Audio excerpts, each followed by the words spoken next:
LMK, jump to the key, let me let you in. I be heard, that be me. And yes, I'm doing comedy. I be heard, that be me. If you want to battle, I'll set you free. Are you the I Be Heard warrior? Yes, I am. I am slaughtering comedy and collecting funny bones. Who cartel for you? Comedy is my sword, and my sword is very sharp. If you do not be careful, I will steal your laughter in the dark.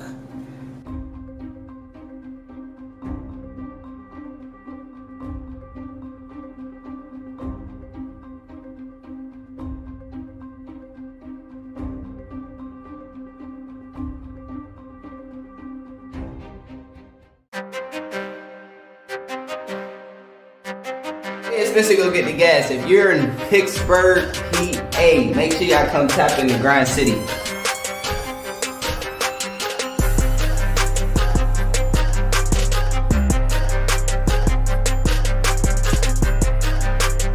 You need any content creation done, from music to coming and doing YouTube videos, 20v1s, 10v10s. You want to do a showcase, you want to host any event, come tap in the Grind City, man.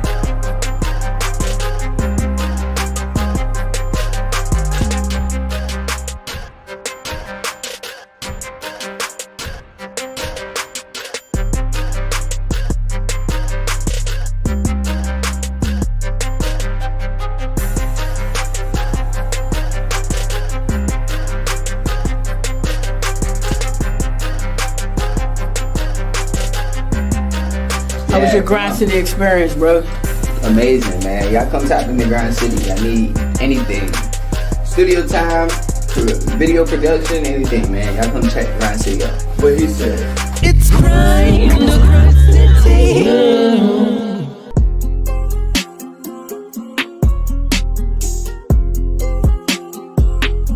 It's Grind, the Grind City. Grind City TV, we outside. It's Grind, the Grind City. Yeah, man. Hey, had a good time on Grind City TV, man. It was a great experience. Got to get some shit off my chest. Got to get on the stage and rock the mic, you know what I mean? Hey, I had an awesome time, man. Shout out Grind City TV for real, man. Y'all know what it is.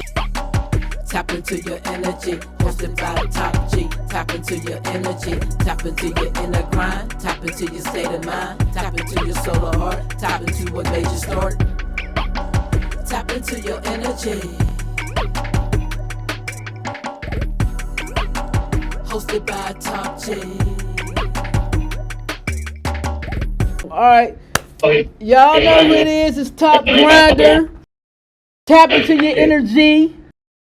We got my man, Mr. Eddie Bell Jr., the author of Turning the Table. Very dope book. Very dope book.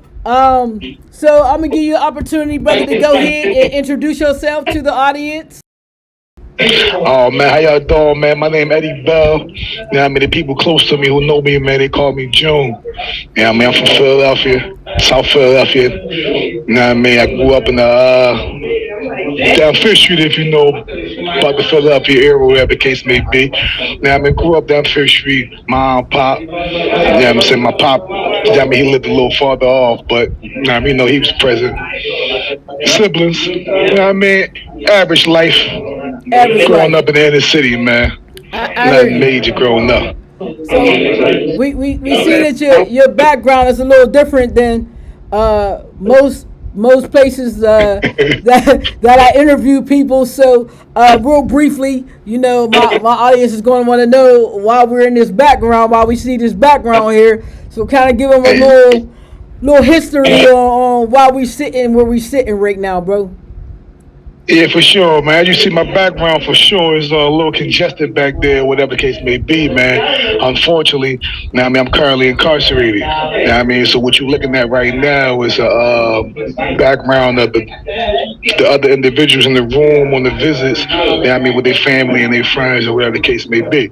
All right, so you wrote this book, and we're gonna jump right into this. It's called Turning the Table. It's so good. This book's so dope. I bought it twice, and I want to get a couple more copies because when I began to read the book, I didn't realize how ignorant I was to some things when it comes to finances, right?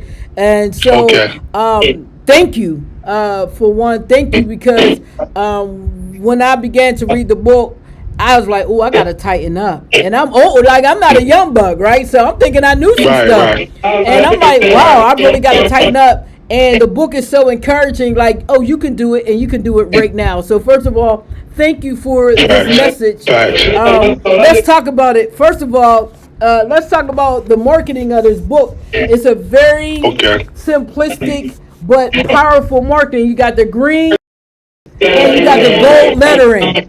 Let's talk about why you decided to put these particular colors together on this book. Man, it was highly calculated. In my opinion, time will tell whether that was a good calculation or wasn't so good of a calculation. So far, it seemed like it was a good one.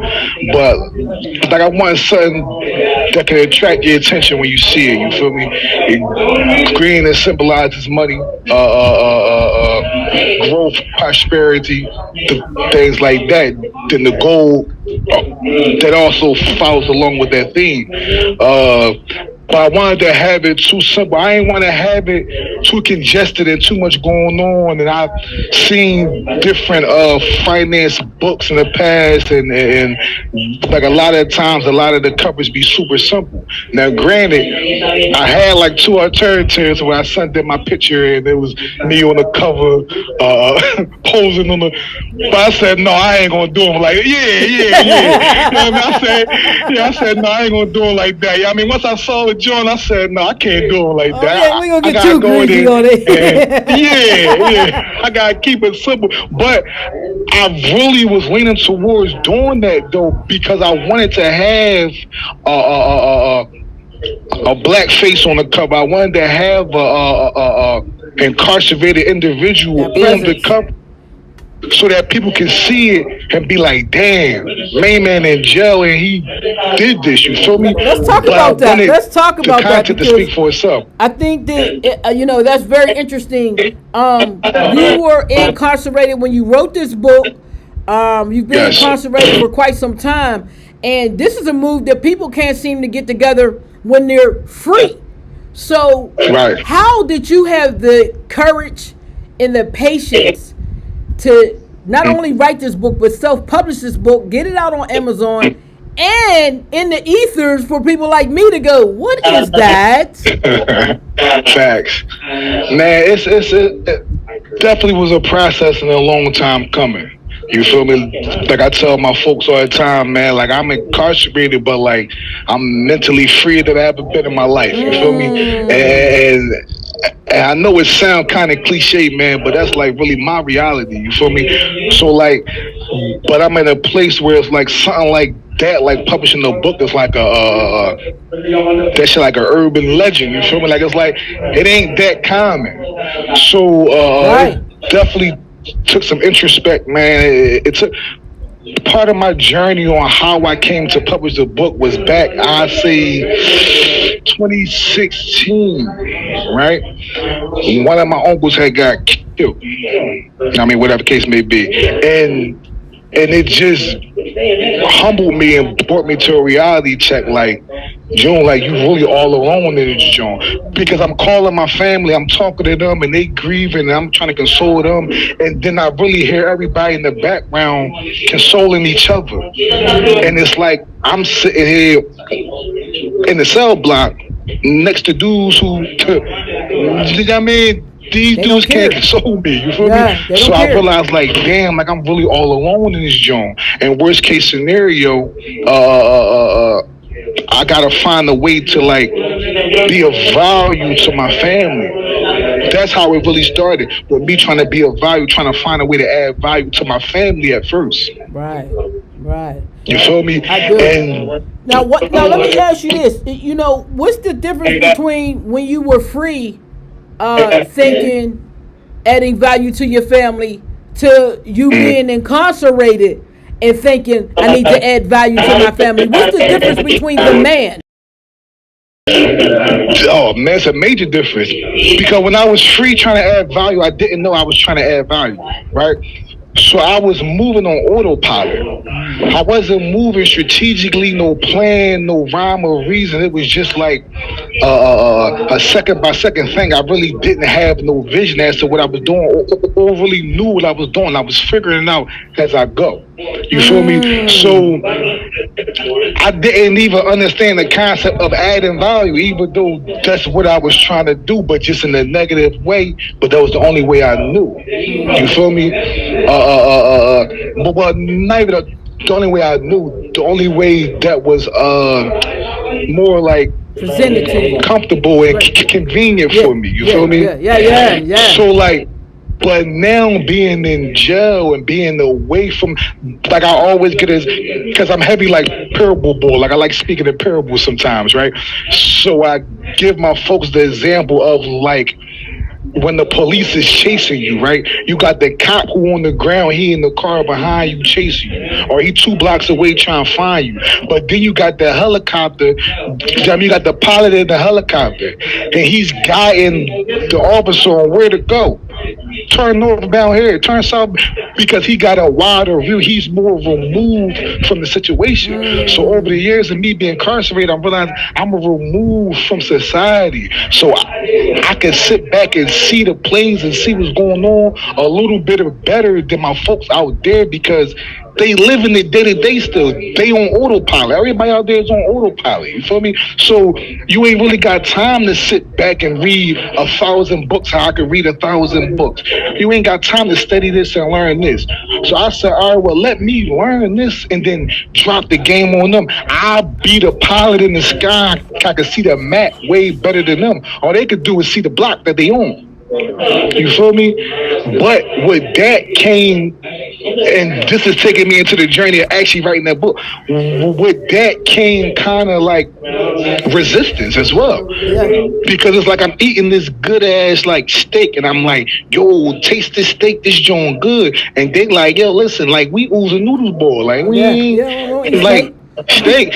And we don't know you for steak. We don't know you for steak. I don't trust that steak with you. Man, you booked me. You talking about steaks and all that. You tripping.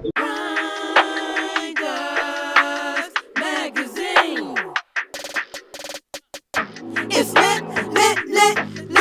The magazine's the shit. Ohio represent, sit. Carolina, BA, we up in this here.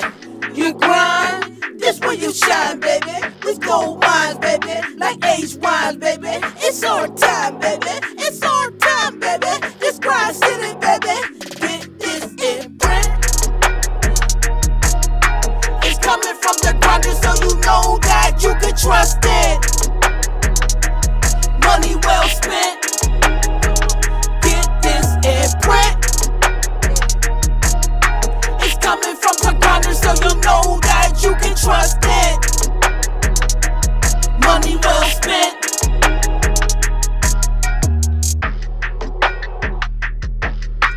Read the whole thing for free. www.grindersmagazine.com.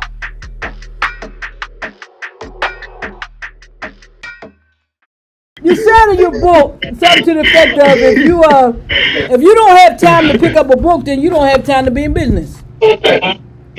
That's So I feel like I appreciate your statement of now you have time. How do you encourage people like myself? I go 247 all the time, and it's like, man, I know I need to change and get money a different way, but I ain't got time. What's your answer to that I ain't got time out here thing? Because you wasn't trying to hear you didn't have time when you had time out here, right? So what's your counter? I mean, I think a cheat code for the people out there right now who don't got time, and it's something that I see a lot of people is kind of like trying to shy away from, but I think it should lean into a little bit more.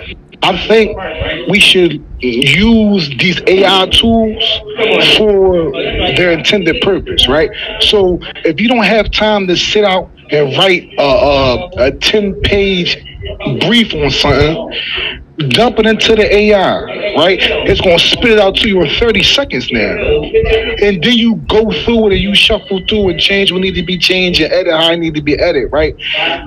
That's a tool we could use. But first and foremost, you gotta get control of your life. Because if you ain't got control of your life, that means something else or somebody else is controlling your life. Hey, you know, one of my models is self-control is the best control, right? Self-control is the best control because it's going to get greater later. We all want to be in control, but for real, we don't control anything but self. This is the only thing that you really control, right? So, I appreciate everything about this. Let's talk about this money. Let's talk about it because we want to talk about how to get this money. We want to talk about the difference between money, debt. You got passive. You got liabilities. You got assets. So let's break it down, bro. First of all, tell everybody the difference between good debt and bad debt. All right, listen, man. Like, it's nothing wrong with debt. You know what I mean? We raise like the people in our environments, in our type of environments, the inner cities, the impoverished environments, man, we raised to like shy away from the debt. You don't want to be in debt. Get your credit cards and cut it up, but like we ain't really understanding what the debt is and what it's for. You feel me? So like a good debt versus a bad debt, man. Like a good debt is anything that you pay for and somebody else is paying your debt off for you, right? So if you using your debt to go and buy some real estate, matter of fact, let me back it up. We ain't even got to jump as far as real estate. You using your debt to get an auto loan, right? And you taking that car, and I'm pretty sure everybody or most of the people that rented a car off a Toro before. All right, so Toro is nothing more than a platform that's bringing together a person who's trying to rent their car with a person who's trying to rent a car, right? So now the common Joe can take their car and rent it out, right? So, all right, cool. So I'm gonna finance a car. I'm in debt. How old is money? That's on me. But I'm gonna take that car and I'm gonna put it on Toro and rent it out. Now the people renting my car from me is paying off my car note, paying off my insurance. They're paying my debt back for me, and I'm walking away with a profit. That's good debt. I'll take that debt any day. So walk away with some profit in your pocket and the car. Why wouldn't you take that debt? Right? Now, the bad debt would be me going to go buy a Gucci bag or 50 boxes of pizza with the Joe. I'm going to eat the pizza, shit it out. It ain't do nothing but just cost me money. I'm stuck paying that debt back myself out my own pocket. And that's what a lot of our debt be. Coming from our backgrounds, a lot of our debt be the debt that we're stuck with paying back ourselves. So we trying to transition into using the debt and getting the good debt, the debt that somebody else is paying back for you. Right? So another example would be a mortgage, but not on this, not on a 4-bedroom house where you living at. We talking about going to go mortgage a 4-unit apartment building, and you can live in 1 unit and rent the other 3 units out. Now, when your mortgage is due, your tenants is paying your mortgage for you, and you walking away with a profit. That's examples of good debt. So,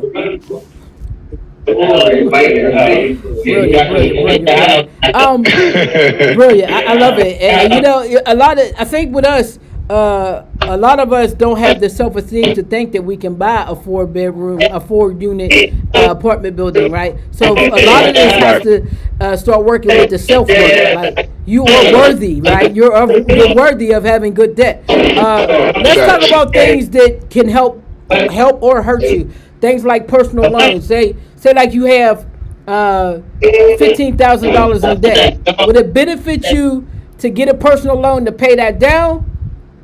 Or just continue to work on those payments as you go and get it down yourself? Which one is more beneficial? See, it's multiple avenues you could go, right? Because there's no one size fits all. So you gotta tailor everything to your personal pan and things like that, and the climate at the time. So let's just say you in $10,000-15,000 in credit card debt, right? So we know credit cards got like some of the highest interest rates, right? So if you in $10,000-15,000 in credit card debt and you trying to pay that down, I think it would behoove you. Like I think it would be in your best interest to go ahead and get a personal loan to pay off your credit card debt and leave yourself to pay off your personal loan at a lower interest rate, right? And you got a set payment plan every month, and you're not incurring more interest on that debt. Because with a credit card debt, the more you let that thing roll over, the more interest is paying back, and it's just piling up to the roof. And then you look up and you can't never you can't seem to never get it down. Because the interest rate, if you pay the minimum, you're never getting it down. That makes sense.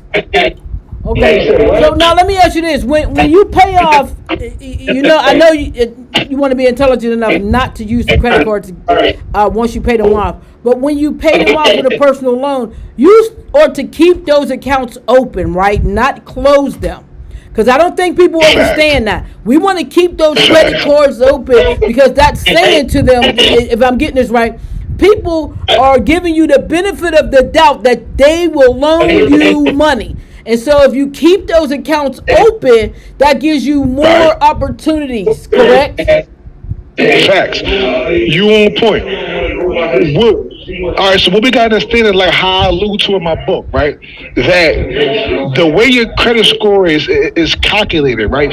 I believe it's 15% of your credit score is your that's your credit history, right? All right, so 15% credit history. All right, let's go for the top. We got 35% payment history, 30% amount owed, 15% length of credit history, and then your 10% and 10% of new credit and type of credit. Right. So you look at that 15%, right? Your length of credit history. You need that. You want that.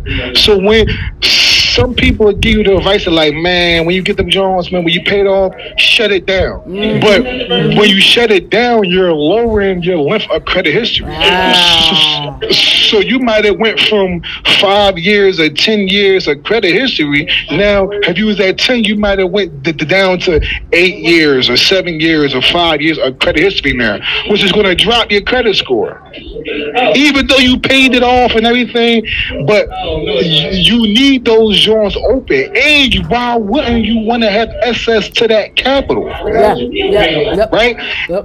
Because you want to try to have you want to have access to as much capital as you can so you can run as many plays as you want. Right? If you using it properly. So if I got $20,000 in credit card debt and I still never miss payments or whatever case may be, or even if you did miss payments, hey, it is what it is. You know what I'm saying? You said we started from the day. You said we started from the day. So we start from today. Right. We starting from now on. We ain't talking about nothing that happened in the past. You know what I mean? And but I got a mechanism for that too. We'll get into that too though. But you pay down your credit cards. You get that personal loan for a lower interest rate, and you pay off your credit cards, and you keep them things open, and you still use them here and there, and you keeping it below 30% of your total credit limit. Right? And you don't shut them Jones down. Don't turn them off. You need them. At a minimum, you want like 5 credit cards rolling. And you can always request an increase. And that's the thing. The less you use them, the more they'll give you. They'll give you more money because they want you. They want to suck you in. Facts. So they'll give you 5 cards. I'm writing notes, bro. I'm taking notes, bro. You just said. I just have to tell you. We got 2 authors here. You know what I'm saying? I wrote a book too, so we got 2 authors out this month. We have been playing chess, baby. We playing chess. I love it. Ain't no doubt. You're such an inspiration, brother, and thank you again for even granting this to me. No problem. You guys, you have to go buy this book. We're not going to get to every topic in this book, but you can see it's a quick read, but it's an in-depth read, right? You can go through it all fast if you want to, but you're going to have to come back. You're going to have to keep reading that one. Like his is called Turning the Table. I'm going to do a shameless plug. Mine is called The Building Process, and mine talks about how you build a company in the community, how you go outside and do things like that. So you need this in order to do that. Period. Right? Period. Fact. So I mean, tag team, baby. We're gonna tag team them. Let's talk about budgeting, because I think a lot of people don't understand that budgeting is your financial plan, whether it be for the month, the week, or years coming. How important is it to have a budget, and how does a budget really work? I mean, a budget is pivotal. That's one of the top things to have, man. Like, but when people hear budgeting, man, they hear restrictions. You feel me? But like, don't think of budgeting as a restriction. Like, think of it as a plan for your money. This is my plan for my money when I get it. This how I'm going to treat and control my money. Because once again, if you not controlling your money, somebody else's is. Right? How? How can somebody else control my money? All right, rent man, he want his money. Clothes man, he want his money. Food man, he want his money. Debt man, he want his money. So as soon as your check come in, you done worked all them hours just to pay other people. Yeah. Right? So we gotta control our money before we give it away to everybody. Tax man take their money from the rip. Off top. You working a 9 to 5. They take their money before you even see it. You know what I'm saying? So like, you for sure you want a budget, man, and you want to pay yourself first. Pay yourself first, man, because you put yourself under the gun. Right? You take whatever money you allot into yourself. Like in the book, I speak about taking 10% of everything you earn and pay yourself first. I don't give a damn who you owe and what you owe and what bills need to get paid. You pay yourself first, because this how you start to work towards building wealth. Because if you ain't taking the time to pay yourself first, then you don't got what it take to get ahead. You won't have enough. You're gonna keep running in that circle. You feel what I'm saying? So you taking 10% of everything you get and you putting it in a tuck. Boom. And you're gonna start seeing your wealth built immediately. And then you budgeting everything out. You're planning your money. This is gonna go here. This is gonna go here. Which is gonna take an initial. It's gonna take some time to put some work in, because you gotta sit down and plan out how much do I bring in a month. What's my expenses? Where do I spend my money? Because you ever got some money and then you look up next week and you're thinking, where the hell my money go? Gone. Where the hell my money go at? Gone. It's gone. Everybody else know where your money at. Everybody got some of your money but you. Everybody got some money but you. So when you start budgeting, man, you gonna know exactly where your money. You gonna know exactly how much you spend on food this month. You gonna know exactly how much you spend on toiletries. You gonna know exactly how much you spend here, how much you spend there. You got certain accounts moving for certain things, which is gonna take initial work to set everything up, to list everything. And once you do that initial work, it's gonna flow. It's Let me ask you this. Let's talk about people whose income is inconsistent every month. And you have people who get the same amount of money and know what they're going to have. They got a job or whatever. And then you got people like who are entrepreneurs whose money might fluctuate every month. How do you stick to a budget when you're not sure all the time how much money you're going to get? So you do it by percentages. That's how I have it in the book. I didn't give a exact number, right?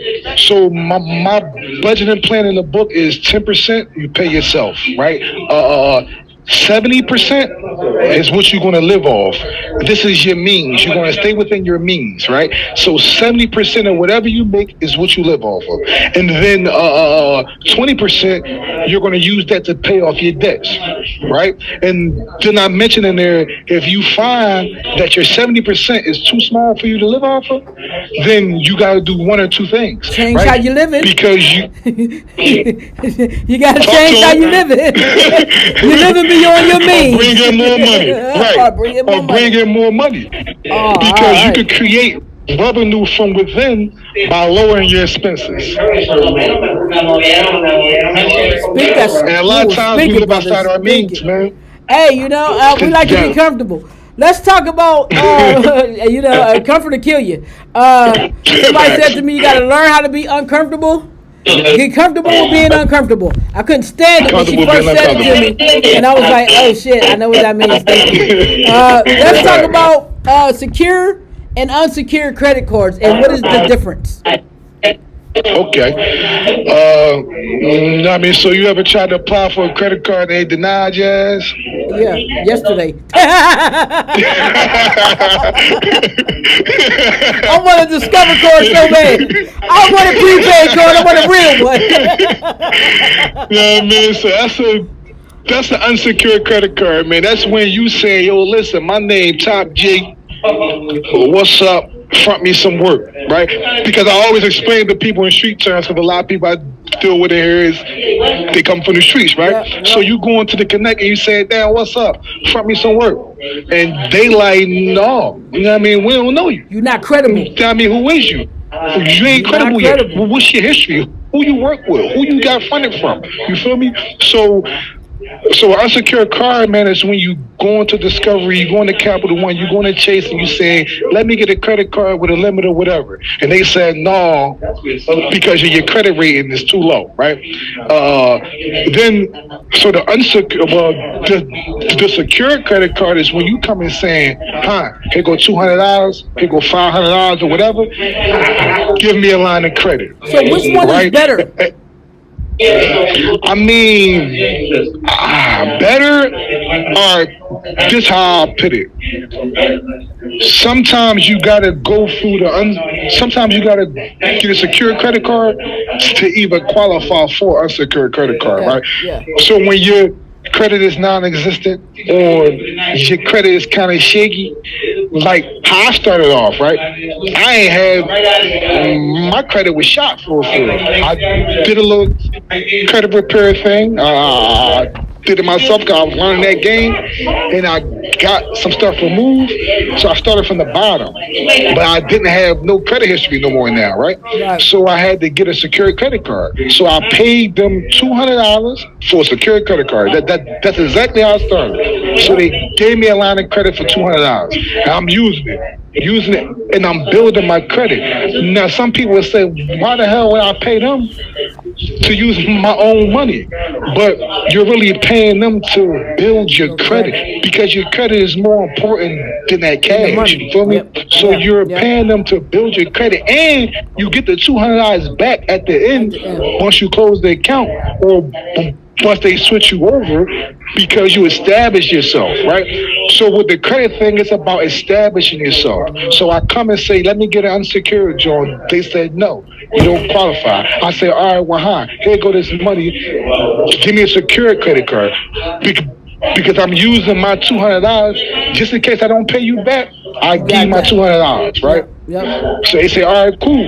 Now you using it and you working it, and you're building the history of using credit. So after about 6 months, they're going to say, all right, listen, take your $200 back, and we're going to give you a unsecured line of credit for $200. And then you can start building your thing from there. Brother, I think everyone needs to buy this book. Let's talk about how you were able to self-publish from prison. I want to make sure that everyone who watches this gets inspired, not just about credit, but you as a man, you as an individual that said, you know what, I'm not going to let this situation depress me to the point where I don't move. You continue to grow and move. So tell me how you were able to self-publish from jail, what were the obstacles, and how you overcame them. I mean, that shit was hard. But it definitely took motivation and dedication, right? It took, I don't know where I got it from, man. I just got the drive, man. The drive the tenacity, man, to try the audaciousness. You hear me? Like you gotta be audacious to even like this nigga got the audacity. How dare he? The situation. Yeah. How dare he? Right. So I'm just like, all right, how do I figure this out? And I'm vicious, jump on the phone, and I use my 15 minutes on the phone because I only get 15 minutes on the phone. I use it as wisely as possible. And it burns my folks out sometimes. I get it. Because I'm vicious. Google this. Look this up. What's this? They like, oh my God, nigga, you trying? I'm like, yo, no, I'm on something. Chill. Go on Amazon. How you publish this? Then I'm reading the books. I'm going to the library. They got books on publishing, self-publishing, going with a publishing company. And I see that Amazon is like one of the most like valuable lanes to jump on. You absolutely, yeah. I self-publish through them as well, so it can be done. Yeah. The marketplaces worldwide. So then I'm Googling that. Print that up for me. Send that to me. And I just learned about it like on paper. And then I just tried it. I built the parachute. Say that again. As I was falling. I just tried it. I did it because there's only so much I can read before I'm like, oh man, I want to do that shit. You know what I mean? So I'm like, man, I'm going to do that shit. Right? And regardless of my restrictions, regardless of the frustration that was building with my loved ones because of it, regardless of my stresses because things might not work right away and something that might take you 30 minutes to do out there would take me 30 days to get done here. Yeah. I was pushing through. So I learned about Amazon. I learned about, all right, you guys set up the account. Right. All right. So once I set up my Amazon account, get my manuscript and get it edited. So I went on Fiverr.com, right? And my family be like, yo, how the hell you be knowing about this shit? But I try to stay current with things. I love commercials now. Yeah. Because it's feeding me information. Showing you what's going on out here. That's right. These is business and companies promoting their products. Oh, damn. Go on Fiverr.com. I found the editor. I wound up having a Zoom meeting with her. She's in Nigeria. I was like so elated that I even shrunk touch the world that part like of the world like that. Come on, man. Come on, bro. Come on. I got with her, man. She edited the book. I got with a graphic design on Fiverr as well. Right? And I ain't had no blueprint for this joint. Ain't nobody give me the game. So I'm giving y'all the game. Went on Fiverr.com. I found the editor, a couple $100. I found the graphic designer, a couple $100. I employed them. I gave them the work. They delivered. Right? And I put it together and I got my folks. All right. Then we went copywriter. All online. The power of the internet. Yeah. I'm doing this from in jail. So Uploaded can nobody say they can't do something? How has the response? Me personally, I don't take those excuses. I read that. You say ain't no excuse. I felt like, well, damn, Dad. Listen here, Dad. I do have an excuse. No, ain't no excuse. All right, brother. Yeah. So how has the response to your book been in prison and outside of prison? Oh man, shockingly, man, the responses has been like great. You feel me? To the point where I tell some people like, no, man, like keep it real with me, man. How was it? I got thick skin. You ain't. They like, no, bro, like that joint's solid. Yeah.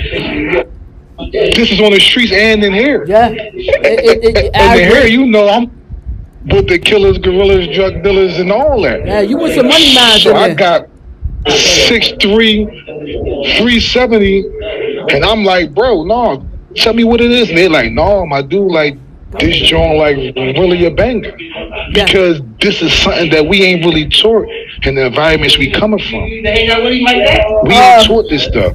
Well, I want to run out of time before we close the show properly. So first of all, I want to know if you got shout outs for anybody, you want to send love to somebody. Here's your time. Send it.